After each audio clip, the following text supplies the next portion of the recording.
Hello, ladies and gentlemen. Welcome back to another video on the channel. Guys, I think we're going to become a YouTuber for a week and not a streamer. It's been brutal, man. I don't know if you guys have been following the uploads on the channel and all that. We've been having absolutely brutal... I don't know, man. I don't know what's going on with the internet, dude. It's really bad. It's a big struggle, boys. It is a big struggle. Yeah, it's a struggle, man. But you know what? We're going to move past it. I'm trying everything. I promise you guys, I'm working like 6 hours a day to try to figure out what is actually wrong. It's not actually getting online. It's not all that. It's kind of like holding on to it when you're up. And I don't know why it's doing it. But we're here. I'm going to be able to record videos. I'm really trying to figure it out, guys. I promise I'm working with some good people about it. And I will let you guys know, obviously, when we can be back streaming. There's going to be a lot of test streams over the next few days. So if you guys want to laugh, I'll be test streaming and stuff. But anyways, I will probably have you guys with double uploads on this channel and definitely uploads on the second channel, so their uploads will continue. So just come over here if you guys are looking for content or something like that. I will bring that for you guys. So I wanted to do a video tonight because I'm not streaming today, obviously, which means that I'm not going to see a lot of you guys. But I thought I would get a YouTube video out for the guys that wanna talk about some foot, do stuff like that. Obviously, we have a Footies fan vote today. Choose who should receive a Footies winner item. In today's video, guys, what we're going to be talking about is some rewards. We're going to be talking about some of the new SBCs that were brought out. We're going to be talking about some things for this weekend. I'm going to be showing you guys the weekend league team that I think I'm going to use. What else are we going to talk about? Some other things with the market, because there's a lot of cards right now that are a little bit like crazy in price. Just a FIFA overview. Tonight's going to be just a kind of a foot upload. It's kind of going to be like a little bit of a mini podcast, a little bit longer of a video, just kind of talking about things that are going on. So I'm blabbering a lot. Obviously, if you guys enjoy it, just drop a thumbs up, man. The support means a lot in July, and I love you guys for it. So the Footies Upgrade SBC today, we have a Footies vote. And this vote, guys, will give us the player on Saturday. Tomorrow is also going to be the goalkeeper SBC.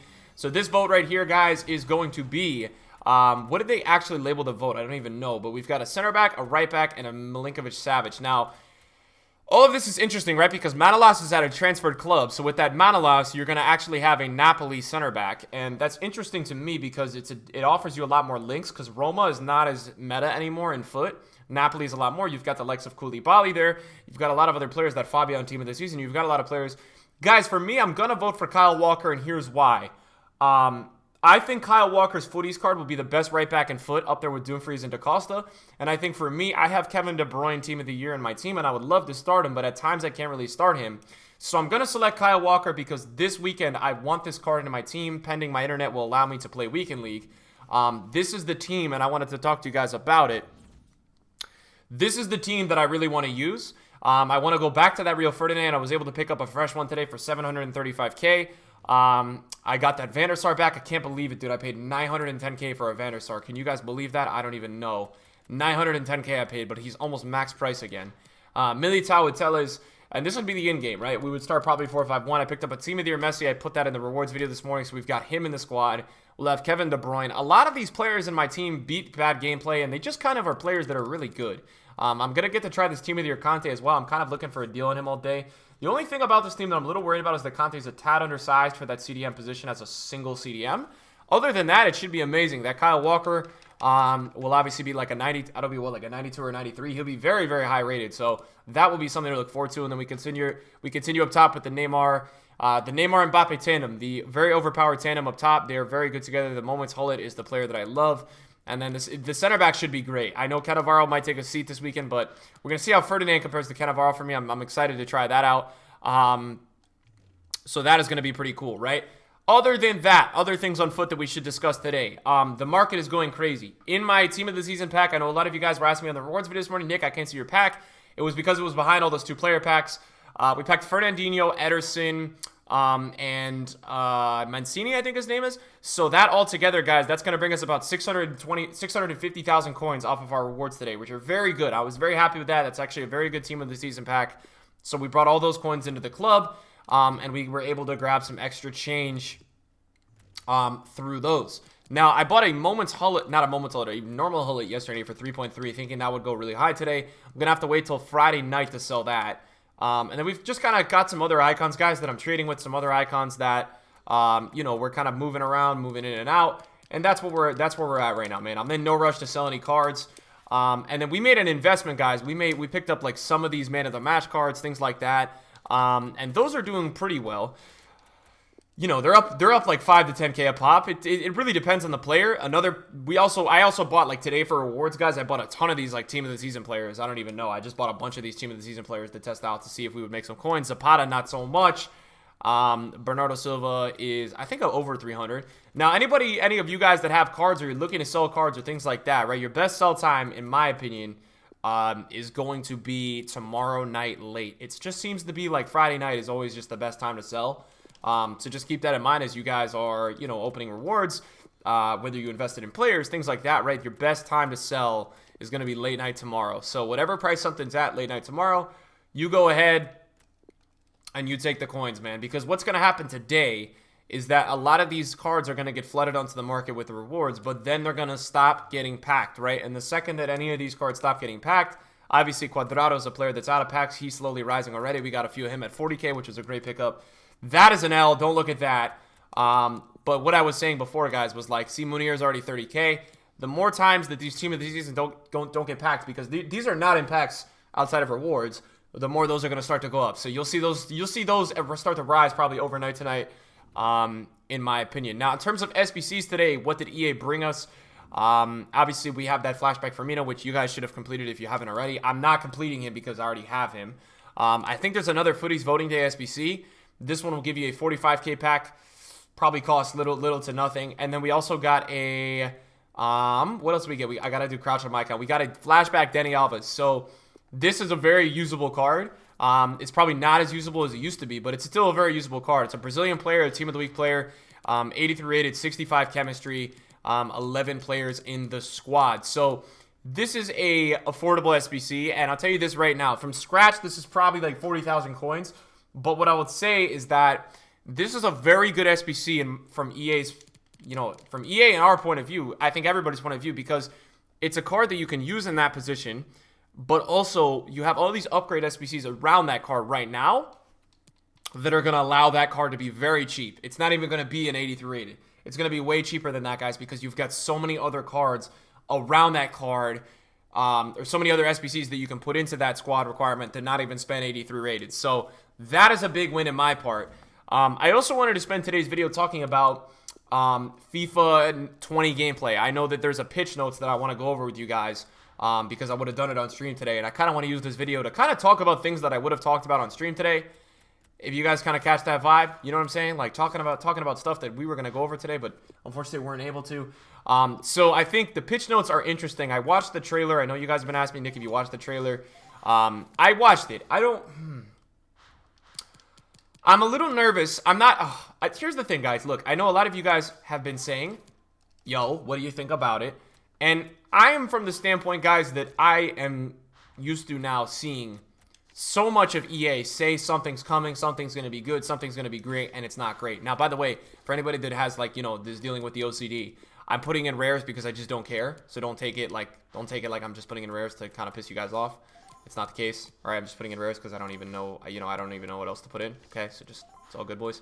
But anyways, like, I don't want to judge the game until the game comes out. And you could give me the game right now. Like, EA could give me the game right now to use, right? FIFA 20, I'm like, yo, guys, this is what FIFA 20 is about. But I don't actually want to play that game. I want to play the game that comes out when the game comes out. I want to play that version and only that version. And I'm nervous. I'm really nervous, guys, because they said that this year we don't get a good... That's terrible. They said that this year was going to be really good. It wasn't good. And it just makes me nervous. It makes me nervous, guys. I really hope that, there hasn't been the thing that people lose track of with this game. We haven't had a gameplay patch since January. Really. Like, we've had a responsiveness patch. We've had a little tweak there and then. Besides the finesse patch, they basically said, hey, let's fix finesse shots. Let's make this an RNG fest. And they gave up. I mean, that's the thing that people don't talk about enough. We have not had a gameplay patch since that date. That's a long time, gentlemen.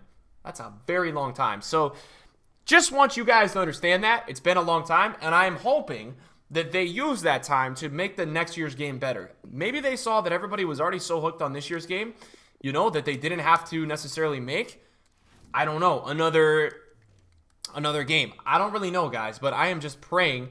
I'm praying that they've put all their energy into that new game, rather than what they could have been doing for patches for this game. So I think EA Sports tweeted out a pitch note I believe somewhere in here. Go in depth with the FIFA 20 gameplay features from the latest pitch notes. I do want to look at this with you guys because I think it's very important that we obviously, talk about it a little bit. We look into it. We see what's going on. So this is the pitch notes FIFA 20 gameplay features deep dive. A deep dive into some of the new features from FIFA 20.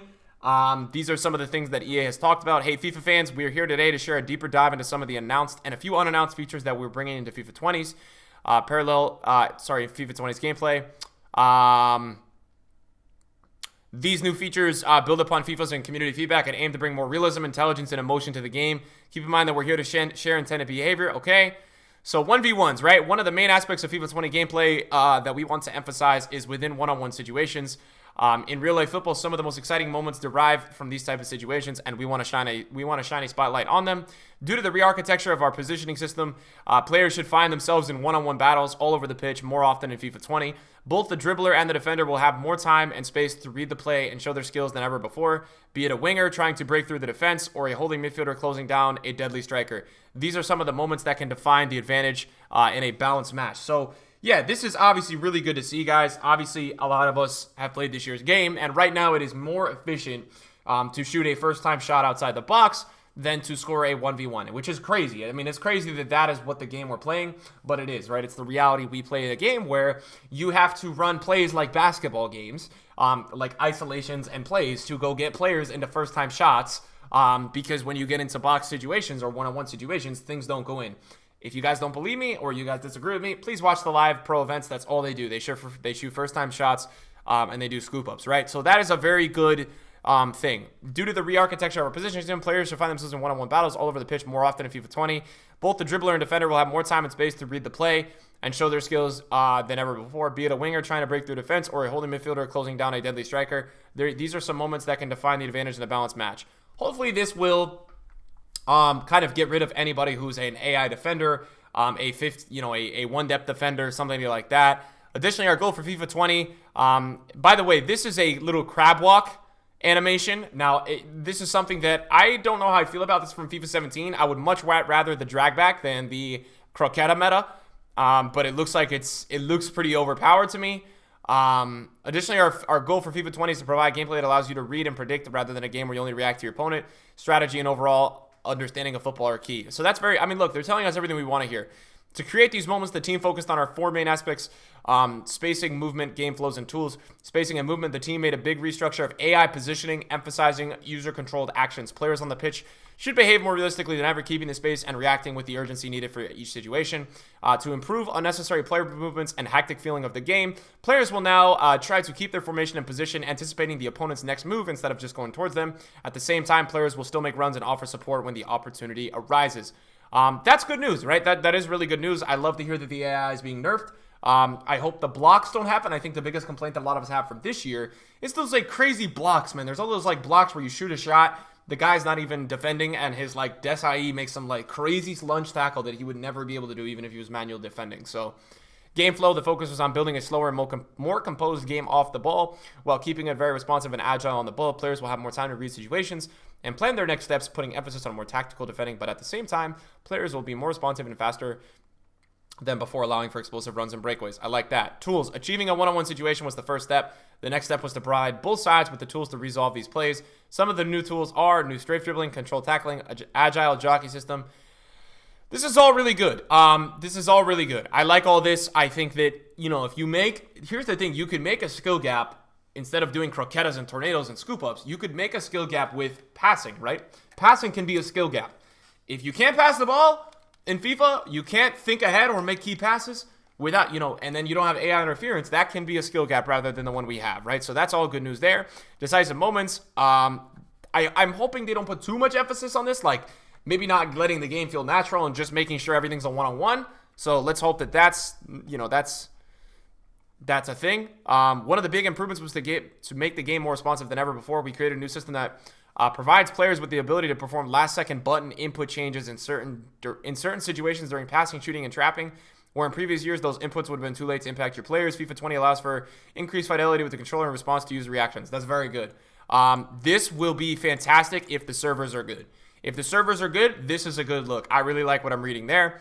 We also expanded the active touch system from FIFA 19 to our ball control system, allowing players to preserve their speed and agility when approaching the ball for a trap. The system also improves the facing direction, initial control, and contact with the ball, and allows for more fluid follow-up actions. Good. Strafe is extremely agile and responsive, and by holding L1, LB, this mechanic gives players a more precise control. So this is good. I mean, this is like LTRT, though. You see this, guys? Like, see that drag back right there? That's kind of the LTRT situation. That's what we had in FIFA 17. If you guys don't remember it, obviously, if you have FIFA 17, go play it. You can also just look up FIFA 17 gameplay. That is what we had, and it is a lot of the time like you drag back when you have the ball. It's very overpowered. I liked it. I was a fan of it. Some people weren't. In all, I think it's better than a croqueta, and if it's too overpowered, obviously they will make a patch and nerf it. And surely the game changers who go to Germany every year will tell them if it's too overpowered or not. You know what I'm saying? Hopefully they don't just post pack openings and sit there and, you know, celebrate about a new FIFA and them making more money in the fall. Hopefully they worry about making the game better. Controlled tackling, a revamped system that favors manual tackling by making sure the defender trying to do the tackle is so unfavorable. So this is good. I mean, this is going to be the same thing where this is like if you tackle. I heard Nightwatch, who is a pro player, in Inception stream the other day, say that, you know, there's about like there's like 2 or 3 times out of 100 that the defender won't get the ball. This year it's about a 50-50. So that's great. I mean, the center back in realistic football, when the center back makes a tackle in a one-on-one, it's at least in a video game simulation, it should be realistic that you retain possession about 95% of the time, 90% of the time. This year it's literally 50-50, maybe 60-40. So good to hear that that's higher. Agile Jockey, a refresh of the manual jockey system makes it more agile and responsive while defending. This mechanic will allow user-controlled defenders to better cut off passing lanes or block a shot. The goal of a new jockey system is to encourage players to use manual defending and accurately predict what their opponent will do. Like to hear that, right? That's another good thing. And then composed finishing, improved one-on-one shooting consistency, creating more clinical finishing close to the goal. We already covered this new system in our depth. Okay, obviously we know that. Set up touch, new mechanic for FIFA 20. Players can use their special skill to set up their following shot or pass to be more accurate and precise. I like that. Hopefully that's not too slow. Then we've got all these ball physics.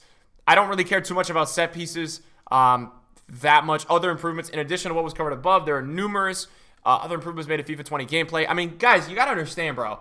Like, just let's talk about it for a second, right? Because this year's game, this year's game itself has, honestly, guys, in my opinion, it has been fantastic.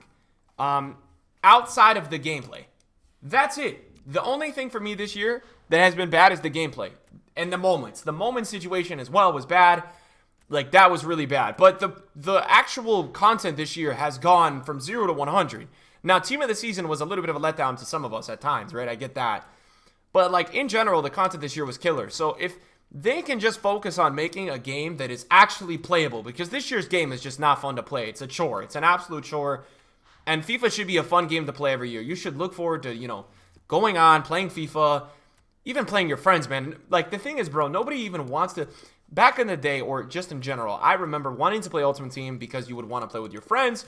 You would want to play them. You would want to verse them. This year, bro, I cannot even be bothered to play anybody who's my friend because everybody this year, in order to win this game, you don't get rewarded for playing football. You don't get rewarded for who's the better player. The guy who gets rewarded, boys, this year, and this is facts, is the guy who plays more mechanically. Is that even a term? Anyways, like, if you are abusing the mechanics more, there is a higher chance that you will win in FIFA this year. And I just find that, like, for me, it's tough, right? That's really tough. That's a tough pill to swallow, especially if you are a fan of football, if you love FIFA, if you love anything like that. It's just, that's hard to process, man. It's not an ideal scenario that you can be playing great football, pretty football, and, you know, your opponent or your team or your teammate, or it's not teammate, but your opponent, just your opponent, right? I don't even know what I'm saying. I'm tired. But it's sad. It's sad to think that the guy who's winning the game more often than not this year is the guy who's really just abusing mechanics, which is something that FIFA should never be. FIFA should always have mechanics that you can abuse, but not to the extent this year, right? This year has just been, I think you guys all know, a freaking mess, for lack of better words. It's been a mess, man. The fact that the scoop ups, and just all that stuff, guys, it's not what you want to see. It's not what you want to see in FIFA at all. And I think all you guys are aware of that. I think all you guys know that. So I like the notes they came out with today. I think it's a good step forward. I am really looking forward to actually playing this game. seeing what it's like, giving them good feedback. What I will tell you guys is this, which is a very, very good sign, in my opinion, of success. Clearly, this game has been structured around what everybody's been saying this year. Whether that actually comes out to be what everybody said, so like, it's one thing, right, to say something, guys, and then it's another thing for something to actually happen. Whether or not this game comes out and is actually what they say it's going to be is one thing, right? But the fact that they are promoting their game in the way that the community has been telling them what is wrong with the game all year, yeah, it's a good thing. It's a really good thing. And it shows you that they've been listening to us this year, that they actually give an F, and they see the frustrations, and they know. And that, to me, is a very big positive sign. I like that a lot, guys. I'm a big fan of that. So I just really hope that I just hope that the finishing is consistent. There's not as much, mechanic abusing. I hope for all of these things. Obviously, all you can do is hope and pray. I think we've got about 9 weeks till the new game comes out. So yeah, man, looking forward to it. Looking forward to my internet starting to work. And thank you guys for watching the video today. You guys mean the world, man. So thank you guys for clicking on the video. Thank you guys for watching. I really appreciate all you guys, man. More than you guys can know. Have a good day, man. Have a good one. Get outside. Go do something. The weather here is shitty, but go do something, man. Go have some fun. And I'll also I should have an upload today on the second channel as well for you. Thank you guys for watching the video today. Let me know your guys' thoughts on FIFA 20 in the comments down below. See you guys in the video soon. Peace out.